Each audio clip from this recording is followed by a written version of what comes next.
Christelle et moi que vous vous portez bien. C'est toujours à Communique que nous aurions dû nous retrouver. Mais le Covid étant toujours présent, c'est au travers de cette vidéo que nous venons jusqu'à toi. Le thème d'aujourd'hui, c'est le travail du bois. Nous allons t'emmener tout à l'heure dans une entreprise de charpente. Elle fabrique des charpentes et aussi beaucoup d'autres éléments en bois. Nous y rencontrerons son propriétaire qui nous parlera de son entreprise et de sa passion pour son métier. C'est le moment d'aller chercher la Bible et nous allons lire dans l'évangile de Matthieu au chapitre 1, les versets 18 à 21.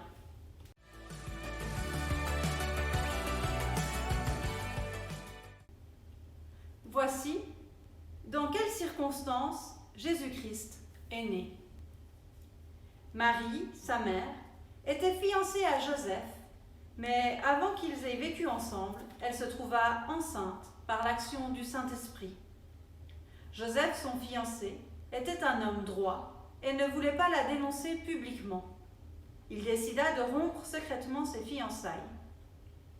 Comme il y pensait, un ange du Seigneur lui apparut dans un rêve et lui dit : « Joseph, descendant de David, ne crains pas d'épouser Marie, car c'est par l'action du Saint-Esprit qu'elle attend un enfant.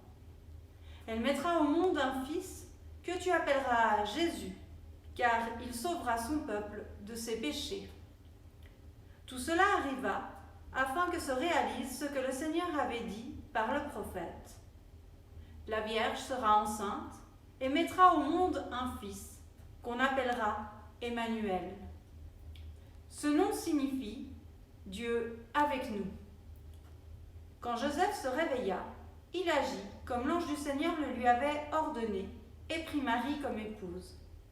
Mais il n'eut pas de relation avec elle jusqu'à ce qu'elle ait mis au monde son fils que Joseph appela Jésus.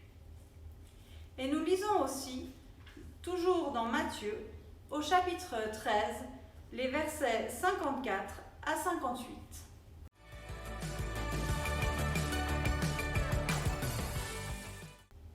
Jésus se rendit dans la ville où il avait grandi. Il se mit à enseigner dans la synagogue de l'endroit et toutes les personnes présentes furent très étonnées. Elles disaient : « D'où a-t-il cette sagesse ? Comment peut-il accomplir ces miracles ? N'est-ce pas lui, le fils du charpentier ? Marie n'est-elle pas sa mère ?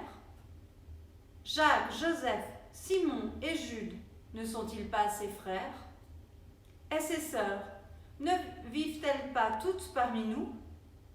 D'où a-t-il donc tout ce pouvoir ? » Et cela les empêchait de croire en lui. Alors Jésus leur dit : « Un prophète est estimé partout, excepté dans sa ville natale et dans sa famille. » Jésus n'accomplit là que peu de miracles à cause de leur manque de foi.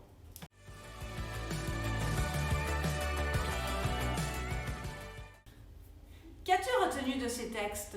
Est-ce que tu arrives à me répondre à quelques questions ? Comment s'appelle le père de Jésus ? Alors il s'appelle Joseph. Et sa mère ? C'est Marie. Qui est l'ancêtre lointain de Jésus ?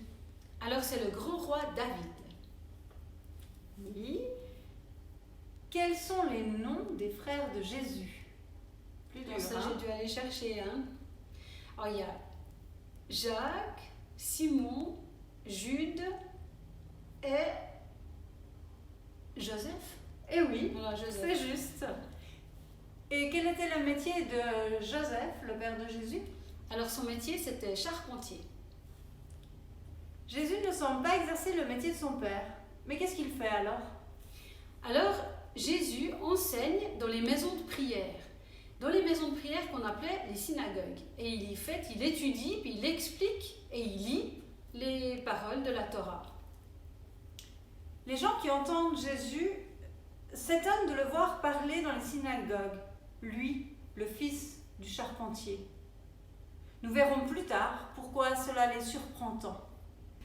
Et maintenant, je te propose que nous allions chez le charpentier. Tu viens avec moi ? Ok, on y va. À tout à l'heure. À tout à l'heure.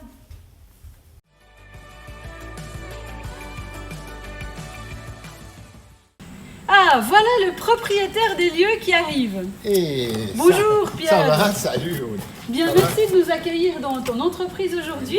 Est-ce que tu peux te présenter à nous? Alors, simplement me présenter, j'habite Gingin, je suis charpentier, on est dans notre entreprise ici, et nous réalisons des travaux de charpente, etc. Me présenter mieux, te dire mon âge peut-être. Non, ça Pas le ira. vieil âge. Voilà, mais en fait, je Merci. suis là pour vous rendre tous les services que vous avez envie d'avoir. Voilà. Ouais, alors on est très curieuse et puis on se demande comment tu as choisi ton métier. Alors, comment j'ai choisi mon métier? Eh bien, c'est simple. Mon papa était venu à Gingin pour reprendre une entreprise. Et puis, on a toujours été un peu associés au travail parce que c'était une petite entreprise. Alors, on est venu travailler les mercredis après-midi, les samedis, etc. Puis, on a commencé à aimer ce métier. Et puis, on s'en est plus passé. Voilà, c'est ça. Voilà. Alors ça, c'est une question effectivement qu'on avait aussi envie de te poser, c'était de savoir ce que tu aimais particulièrement dans ce métier. Alors, ce que j'aime particulièrement, il y a beaucoup de choses que j'aime particulièrement parce que Ça va c'est un bien. beau métier. Les métiers du bois, c'est des métiers nobles. On a une matière première qui est renouvelable, donc on aime beaucoup ça. Et ce que j'aime particulièrement, moi, en tant que charpentier, c'était de construire des maisons. C'est quelque chose que l'on voit quand on passe, on voit ce qu'on a fait. Si on fait d'autres métiers, des fois on fait des parties de métiers, des parties d'ouvrages qu'on ne remarque pas vraiment. Alors, moi, c'était la construction, montrer des volumes, et puis surtout de l'habitation. Voilà. C'est en principe les travaux qu'on fait en plus. Alors est-ce qu'on peut dire que le métier de charpentier, c'est essentiellement travailler le bois pour faire des constructions ou est-ce qu'il y a d'autres choses? On peut faire des constructions, on peut faire des ponts, ça reste des constructions, c'est quand même toute la construction, mais évidemment on peut faire de l'ameublement, de l'escalier, ça fait aussi partie du travail du charpentier, donc on fait de l'ameublement, comme je viens de dire, des bancs, vous voyez, des bancs de bûcherons, on fait un tas de choses finalement, donc c'est de la construction, puis c'est aussi de l'aménagement, c'est un petit peu toute autre chose qui rend toujours des services intéressants. Ok. Voilà. On se disait aussi que depuis le temps de ton apprentissage, tu avais dû connaître des évolutions assez particulières. Est-ce que tu peux nous dire une évolution de ton métier qui t'a particulièrement frappé? Alors, l'évolution du métier, c'est vrai que moi, j'ai fait mon apprentissage en 1966 à Nyon, chez un charpentier. Et à l'époque, on travaillait avec une méthode, on pourrait dire, qui ne se pratique plus maintenant, mais comme les constructeurs de cathédrales, on nettoyait le parterre de l'atelier, on traçait par terre les pièces en grandeur nature, on les posait sur cette épure, ça s'appelle une épure, ensuite on relevait les traits, le lundi, on traçait donc le samedi, les ouvriers venaient le lundi et on commençait à tailler ces pièces de bois. Depuis lors, on a fait d'autres, l'évolution du métier a passé par le dessin au dixième, on dessinait tous les mêmes plans au dixième, puis on calculait précisément les longueurs avec la trigonométrie. Je parle de l'arrivée des machines à calculer. Si on parle de ça aux jeunes, ils ont tous un téléphone. Dans ce téléphone, ils ont tous une calculette. Quand ils parlent d'une calculette, qu'est-ce que c'est que ça? Tout le monde savait que c'était une calculette, mais on n'en avait pas à l'époque, tout à vu, au début de l'apprentissage. Et puis ensuite, on est arrivé alors, au stade où on est maintenant, où on trace tout par ordinateur. Pas tout, parce que les apprentis apprennent quand même à travailler comme on faisait d'habitude, mais même en apprentissage comme ça, ils commencent à faire des cours d'informatique appliqués avec un programme bien particulier pour la construction, pas que la charpente, mais la construction générale. Et puis là, on a toutes les pièces qu'on peut tourner dans l'espace, les gens voient bien ce que ça va donner. Et puis, presque pas ou plus du tout de risque d'erreur, à moins que les données de base n'aient pas été saisies comme il faut, comme dans toute l'informatique. Donc, c'est un métier en pleine évolution qui intéresse beaucoup les jeunes, il y en a beaucoup d'apprentis, parce que c'est très sympathique, les gens aiment ça. Évidemment, on a moins le bois dans la main, puisqu'on a souvent des machines maintenant perfectionnées pour tailler. Par contre, la réalisation, l'assemblage ou la réfection de vieux bâtiments reste exactement la même qu'à l'époque. Voilà. Ok, merci beaucoup. Nous, on aimerait aussi avoir un petit peu des informations sur ton entreprise et puis surtout, genre, depuis quand est-ce qu'elle existe et puis qui l'a fondée? Alors, elle existe depuis 1942, c'était mon papa, enfin notre papa, je dirais notre, parce que mon frère était avec moi dans l'entreprise. En 1942, moi je suis né en 1947, mon frère est né en 1944. Jean-Claude a fait l'apprentissage, donc mon frère a fait l'apprentissage dans l'entreprise et moi j'ai fait l'apprentissage à l'extérieur. On faisait moins de charpente que de menuiserie On avait un charpentier puis 3 menuisiers à l'époque. Et puis maintenant, c'est le contraire, on a 30 charpentiers puis 10 menuisiers, pour dire. Et puis après, il y a des aides. Donc, c'est comme ça que c'est parti, en 1942, par mon papa qui est venu du canton de Fribourg, pendant la guerre, en vélo, parce qu'il y avait un atelier. Malheureusement, le charpentier du village était décédé. Il fallait reprendre, il a pu trouver un arrangement, il a repris ça. Évidemment, on a trouvé des gens, puisqu'on parle un petit peu d'entraide et tout, des gens fantastiques. Par exemple, à la RIP, le scieur qui s'appelait M. Paréa a vu mon père arriver, il lui a dit: tu veux reprendre cet atelier là-bas? Ben, il est venu en vélo militaire depuis dans le canton de Fribourg. Écoute, je te fais confiance, viens boire un verre de piquette, parce que c'était de la piquette à l'époque, une espèce de vin du coin. Et là, il lui a dit: si tu viens prendre le bois chez moi, je peux te faire un crédit sur une année pour t'aider à démarrer ton entreprise.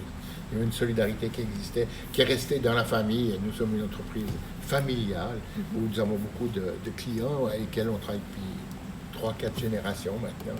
Et puis on a gardé aussi cette confiance qu'on accorde et qu'on nous a accordée. Voilà. Alors c'était aussi une question, c'était de savoir si ce métier, tu y étais entré un peu par obligation ou si c'est vraiment quelque chose de cœur. Non, alors, c'est en tout cas pas une obligation parce que les chalets ont tous des caractères assez forts et il ne faut pas trop les obliger. Donc c'était du plaisir. Non, je suis un peu drôle en disant ça, mais c'est vrai. Donc on ne m'a pas obligé, on ne m'a pas forcé. J'ai aimé ça tout de suite. Évidemment, c'était un métier rude. Quand les autres allaient jouer au ballon et tout, ben, nous on était à l'atelier à donner un coup de main. Mais on avait une fierté d'être fatigué puis d'avoir fait quelque chose. Puis c'est resté comme ça. Puis on a une satisfaction personnelle qui est transmise maintenant. Voilà, alors c'était la question qui suit, c'était de pouvoir continuer ça avec tes enfants et puis peut-être tes petits-enfants. Est-ce que tu peux nous parler peut-être un petit peu de tes attentes? Est-ce qu'eux, ils ont senti ça comme une obligation? Est-ce qu'ils ont aussi cette fierté par rapport à l'entreprise? Alors, parlons d'abord de mon fils qui s'appelle Hugues, qui est maintenant, lui, le patron ici, qui est directeur de l'entreprise et puis qui est aussi actionnaire, enfin, moitié propriétaire, avec moi et avec mon frère, et puis avec d'autres personnes, mais enfin, surtout, les actions sont restées dans l'entreprise. On ne l'a pas obligé. Quand on a monté cet atelier, je me rappelle toujours, il était là, on habitait la petite maison à côté, il regardait ça et il dit: je vais être comme mon papa, je vais donner des ordres pour que ça s'exécute bien. Mais il a fait l'apprentissage. Alors il a aussi fait l'apprentissage dans une autre entreprise pour voir avec d'autres yeux ce qui se fait ailleurs, sans faire de l'espionnage du tout, mais pour avoir d'autres yeux, s'affirmer un caractère différent pour arriver dans l'entreprise avec un bagage ailleurs. Et puis après, il a fait des cours de perfectionnement. Alors dire qu'il n'a pas été obligé, je crois que c'était une envie qu'il a eue. Maintenant, il faudrait lui poser la question à lui. Directement à lui, ouais. Mais il y a aussi quelque chose, les petits-enfants, ses enfants, il a 3 enfants, dont 2 garçons et une fille.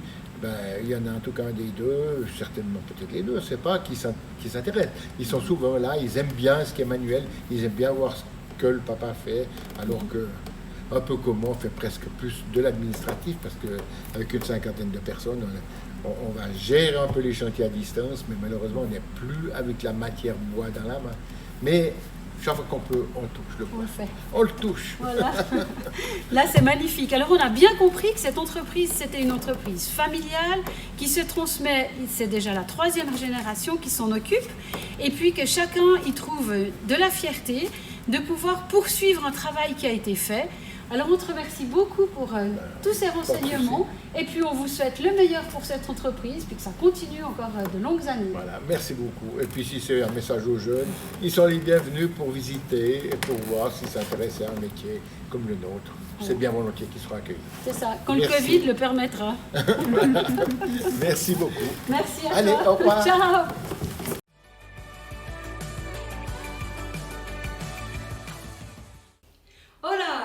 Il y en avait du bruit dans cette entreprise, mais nous revoilà au calme pour passer encore un moment avec toi. La Bible, c'est un livre extraordinaire et chaque fois qu'on l'ouvre, il y a une question à se poser. Qu'est-ce que ces textes peuvent nous apprendre pour notre vie d'aujourd'hui? Eh oui, et c'est ce que nous allons découvrir maintenant. Joseph, le père de Jésus, était charpentier, de la même façon que Pierre Chalère est charpentier. Dans la famille Chalère, vous l'avez entendu, c'est une passion qui se transmet de père en fils. Le père a fondé l'entreprise, Pierre a repris et l'a fait prospérer, et Hugues, son fils, en est un des directeurs à l'heure actuelle. Tous ont choisi ce métier par passion du bois, et ils sont fiers de travailler les uns à la suite des autres. Mais avec Jésus, cela ne s'est pas passé ainsi. Jésus n'a pas repris le métier de son père. Cela a dû être peut-être difficile pour Joseph. Mais comme à son habitude, Jésus ne fait rien comme on pourrait l'attendre. Ici, il nous ouvre une nouvelle voie, celle du choix de sa vocation. Jésus a osé faire ce pourquoi il avait été appelé, c'est-à-dire enseigner dans les maisons de prière et parler du message de Dieu aux hommes. Alors retiens cela, quelles que soient les attentes autour de toi, suis la vocation à laquelle Dieu t'appelle. Cherche ce que tu as envie de faire toi-même. Si c'est reprendre les rênes d'une entreprise familiale, vas-y. Si c'est faire un métier manuel alors que toute ta famille travaille dans des bureaux, vas-y. Si c'est te lancer dans des études alors que personne n'en a fait dans ta famille, vas-y aussi. Dieu a mis en toi des qualités et des compétences particulières. Il a mis en toi des envies et des désirs. Suis ce qu'il te met sur le cœur. Un verset du psaume dit ceci, et c'est Dieu qui te parle. Je t'instruirai et te montrerai la voie que tu dois suivre. Je te conseillerai et j'aurai le regard sur toi. Alors, bonne route avec le Seigneur. Et n'oublie pas de t'entraîner à notre concours de rapidité de remise en ordre de la prière du Notre Père si tu veux nous battre, Christelle et moi, la prochaine fois que nous nous verrons. N'oublie pas non plus de mettre un pouce bleu si tu as aimé cette vidéo et surtout partage-la avec tes amis. Bye! Porte-toi bien et à tout bientôt!